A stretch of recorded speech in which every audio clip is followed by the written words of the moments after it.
Diary का एक पन्ना। प्रस्तुत पाठ के लेखक सीताराम सेकसरिया जी हैं।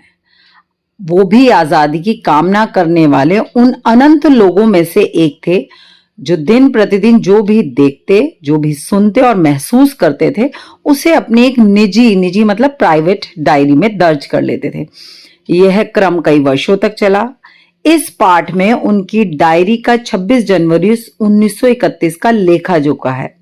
26 जनवरी 1930 को गुलाम भारत में पहली बार स्वतंत्रता दिवस मनाया गया था। यह सिलसिला आगे भी जारी रहा।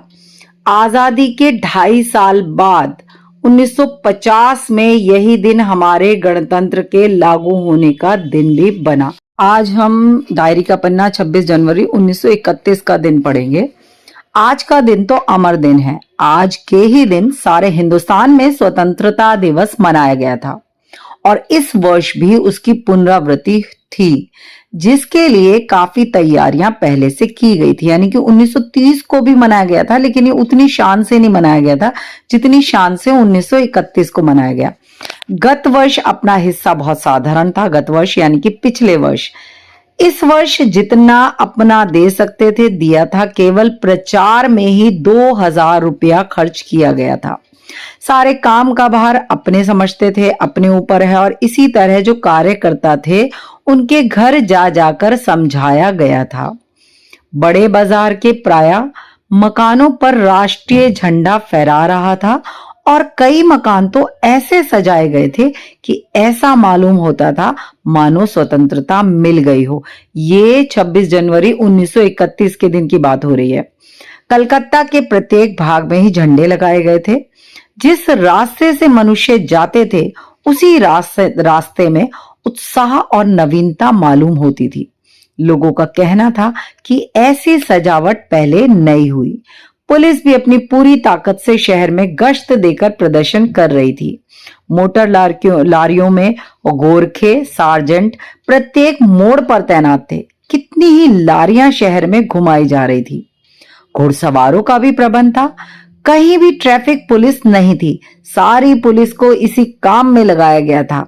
बड़े बड़े पार्कों और मैदानों को भी पुलिस ने सवेरे से ही घेर लिया था। मॉन्यूमेंट के नीचे जहां शाम को सभा होने वाली थी, उसी जगह को तो भोर में 6 बजे से ही पुलिस ने बड़ी संख्या में घेर लिया था।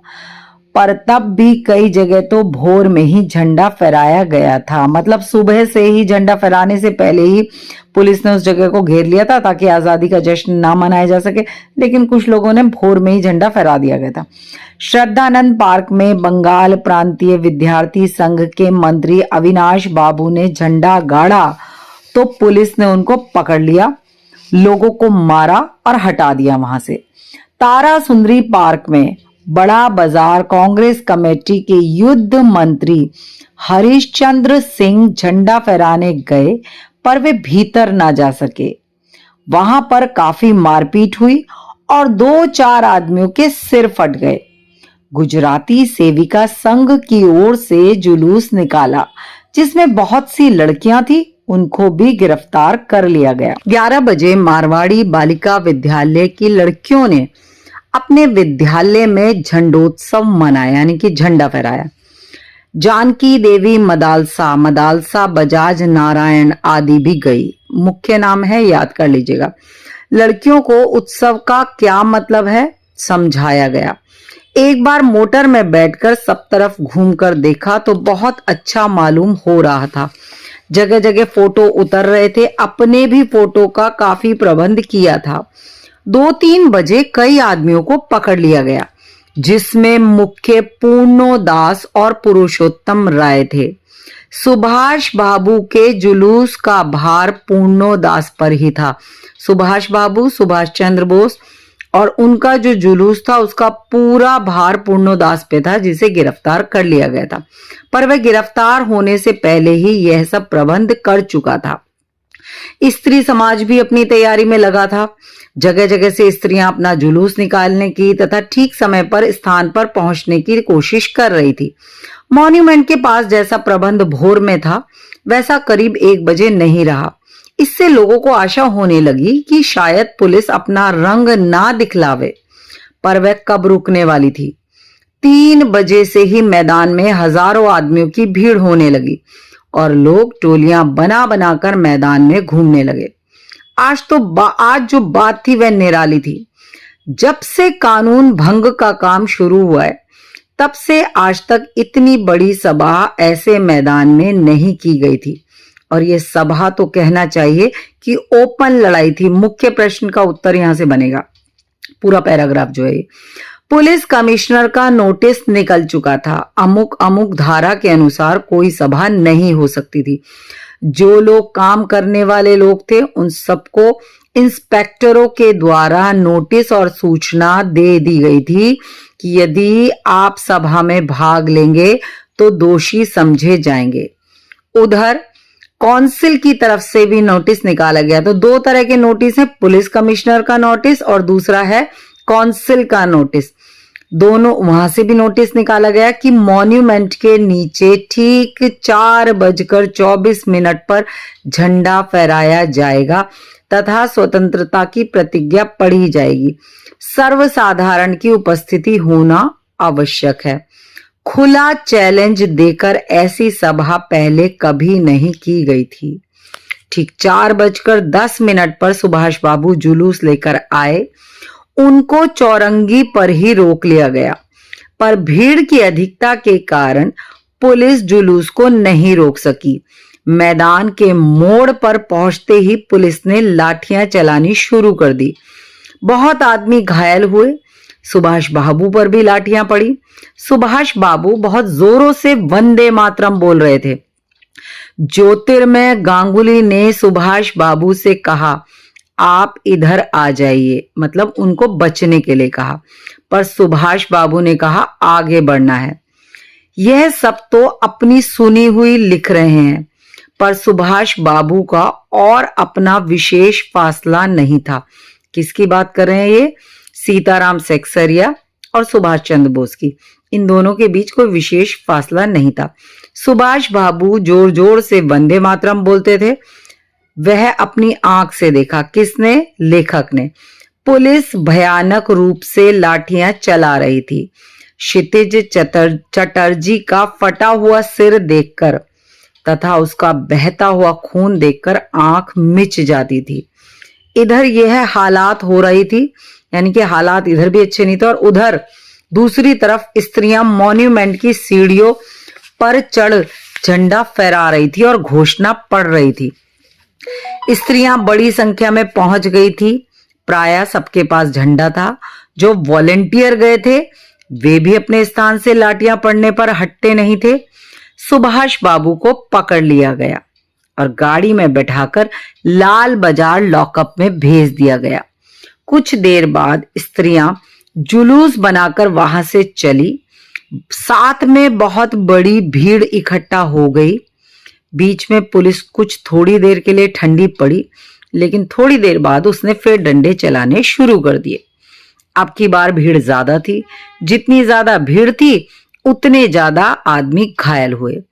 धर्म तल्ले पर आकर जुलूस जो चला था वो टूट गया और करीब 50-60 स्त्रियां वहीं मोड़ पर बैठ गईं। देख लीजिए, धर्म तल्ले के मोड़ का संबंध स्त्रियों के जुलूस से है। ये प्रश्न है। पुलिस ने उनको पकड़कर लाला बाजार भेज दिया। स्त्रियों का अपना एक भाग आगे बढ़ा, जिसका नेतृत्व विमल प्रतिभा कर रही थी, यानी कि लीडर थी वो उनकी। उनको बहू बाजार के मोड़ पर रोका गया। किसको? विमल प्रतिभा को। और वे वहीं मोड़ पर बैठ गई। उनके आसपास बहुत बड़ी भीड़ इकट्ठा हो गई, जिस पर बीच बीच में पुलिस लाठी डंडे बरसाती रही। इस प्रकार करीब पौन घंटे के बाद पुलिस की लॉरी आई, पुलिस की गाड़ी।